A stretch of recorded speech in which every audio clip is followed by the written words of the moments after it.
Okay, we'll go ahead and call the Finance Committee to order. First order of business discussion, all committee members are present.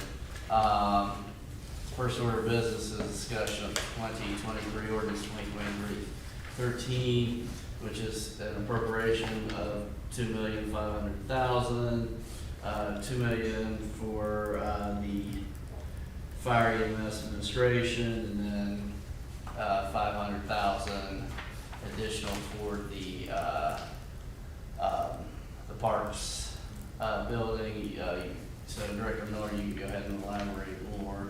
Yes, so this ordinance is requesting approval of a transfer from the general fund to the general improvement fund of $2.5 million, and it's to be used for the municipal building project and the Grandview Center project. So I prepared a spreadsheet because Liz and I are thinking through all this right now, and I thought you guys would want to know, how does this compare to what we talked about during the bond issue campaign? So at the top of this sheet, in like the peach color, I show our original funding plan. And then where we're at currently. So we kind of did a high and a low. Our high was $25 million for the bond issue, $10 million from cash, and then we were going to use some street program dollars for the Glendale Road infrastructure relating to the project. Our current funding plan is very close. $25 million in bond proceeds. Right now, I'm thinking we're only going to need to use $9,156,000 of cash. $1.4 million we'll get from bond proceeds, which we didn't factor in initially, from interest earnings on bond proceeds. So right now, Star Ohio, which is like the basic, easiest investment account for governments, is paying 5%. So when you have $25 million in the bank, it makes some good money. So we're anticipating that we're going to make $1.4 million on the proceeds while the project is being done. And then we're going to use. Pardon? How much did you say? $1,400,000 is what we're anticipating. And this is for interest in the bonds? Yes. Now we have some requirements, some spending requirements that we need to follow. Otherwise, we may have to rebate part of that, which is a whole calculation that Bricker and Eckler will probably perform for us when it happens. But if we can hit all of our spending goals, we can keep the entire $1.4 million. So that plus some street program dollars brings us to $37,250,000 right now, and those are our sources of funds.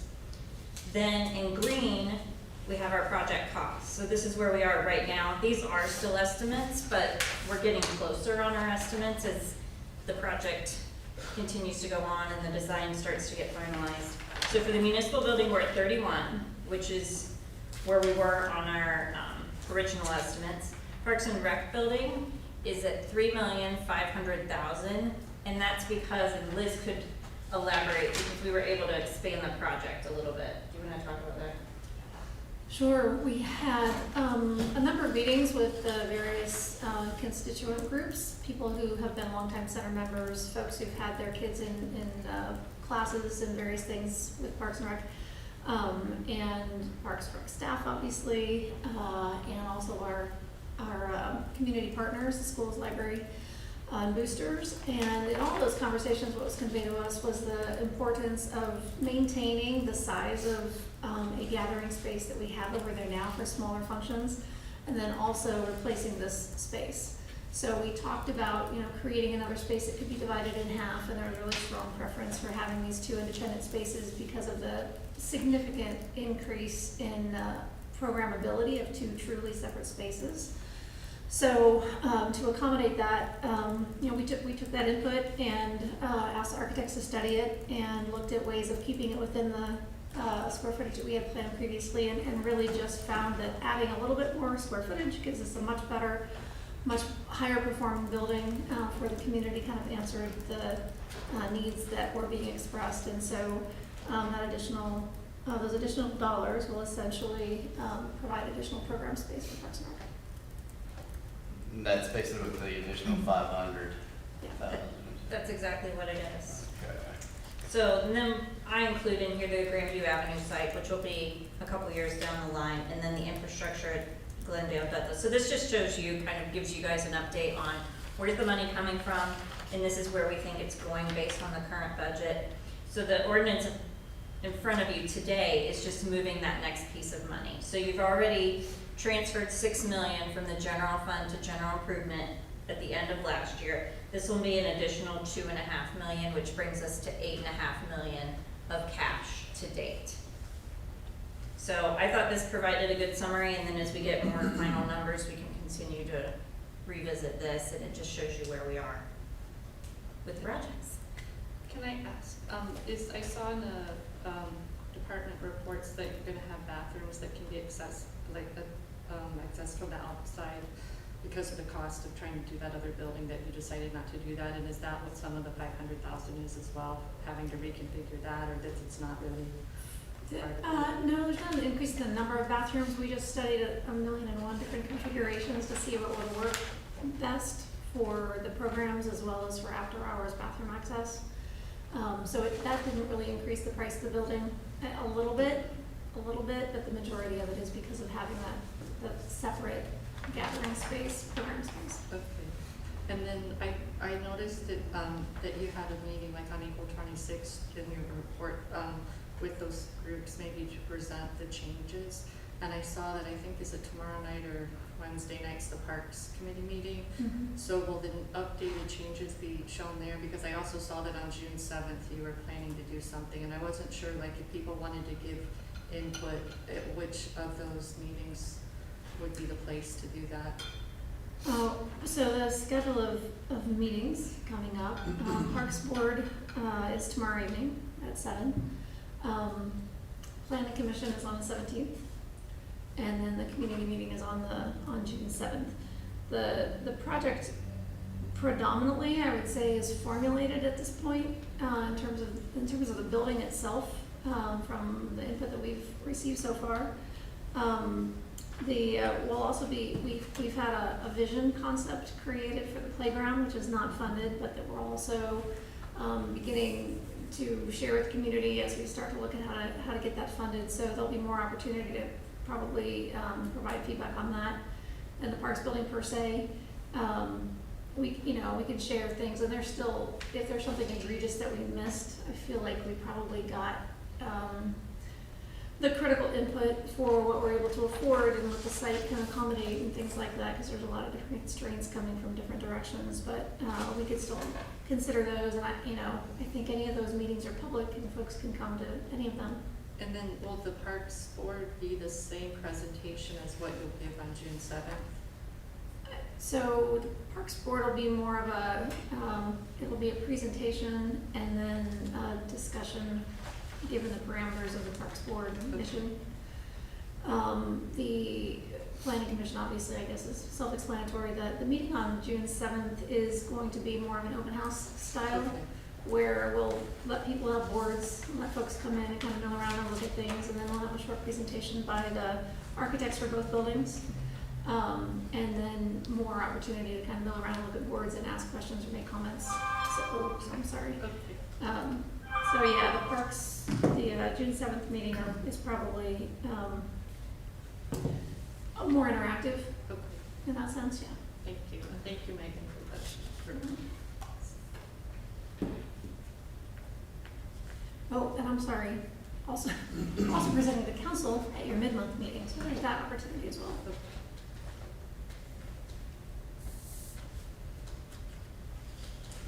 I want to thank the director for working really hard with our team at Chile and the name of the term. Hill International. Hill. And our internal team, others were involved in this, obviously, to really drill down on this over the last month and get it within reach. It's really great. So, and again, Director Miller, correct me if I'm wrong here, but there's, we have 25 million with the bonds, and then basically we had 10 million in cash that we contemplated being appropriated and spending, and so now we're up to 8.5. Correct. With the Okay. passage of this ordinance, we'll be at 8.5. Okay. Any other questions from committee members? Or in general? Well, I just have one. So the current funding plan is 9.1 million. Basically, we had a original plan. Now we're looking at 9.1. This will get us to 8.5 of that 9.1. Correct. Yeah. Yes, and then, once we figure out exactly how much Glendale is gonna cost, then we'll come back and ask for additional funds for that. I just wanted it all to balance. And you've got your new calculated 5% interest in there, which is nice. Yes. Nice to have. Yes, it's incredible to have. It was understated. Sorry. Okay, it's wonderful. Gotcha.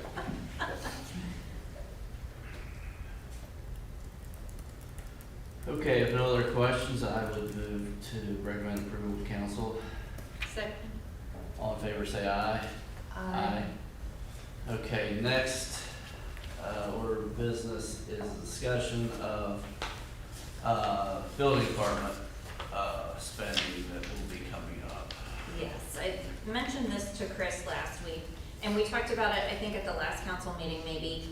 The building, we're gonna have to ask for additional funds for the building department for a couple of items, and I'll probably have an ordinance before you at mid-month. But I thought since we had finance committee, I'd kind of share that information right now, give you a heads up. The first thing is for the vehicles. When we did the capital budget in the fall, we used 2022 state cooperative purchasing, state of Ohio cooperative purchasing pricing. Turns out you can't really get anything for that anymore, so we're asking for an additional 20,000, that's 10 for each vehicle, and that'll give him a little more room to make a purchase. It's probably gonna be one of those things where he decides what he wants and lets the dealer know, and then we sit and wait until they might get something in. We're told that people are placing orders and things are coming in, and it may not be exactly what they want, so we're gonna have to be flexible and be able to act quick. So we're gonna ask for an additional 20 grand for that. Then the next item, is software. And Aubrey, do you wanna talk a little bit about the software? We can. So it was about 3 years ago, the building department got new software for permitting and licensing. And really, after it was implemented, it was established that it wasn't exactly what they were looking for, isn't the most user-friendly, and that, in fact, is an understatement. They've encountered a lot of issues, and what we're finding is it really wasn't the level of software that they need. So throwing it out to some of the other surrounding jurisdictions to see what they're using and what software they're happy with, we came across OpenGov. So we engaged them in a conversation. We went and saw a demo from the city of Hilliard, and our staff was really impressed with what they saw. Their staff has nothing but very positive things to say about what it's done for their workflow and their processes.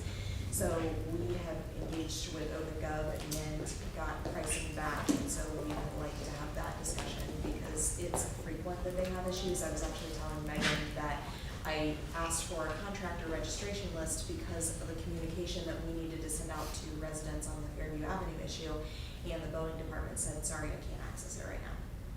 Give me 2 or 3 days. Well, we don't always have 2 or 3 days, and so every time they have an issue with the system, to be set back multiple days just isn't really acceptable as far as service delivery. So we are looking to go a different direction. So I just wanted to give you a heads up about that. We'll have an ordinance before you.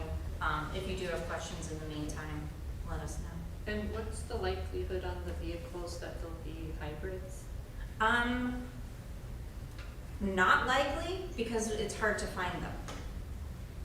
That is something we explored, and we're gonna continue to explore with future purchases, but it's been very hard to find them, especially with, public entity pricing.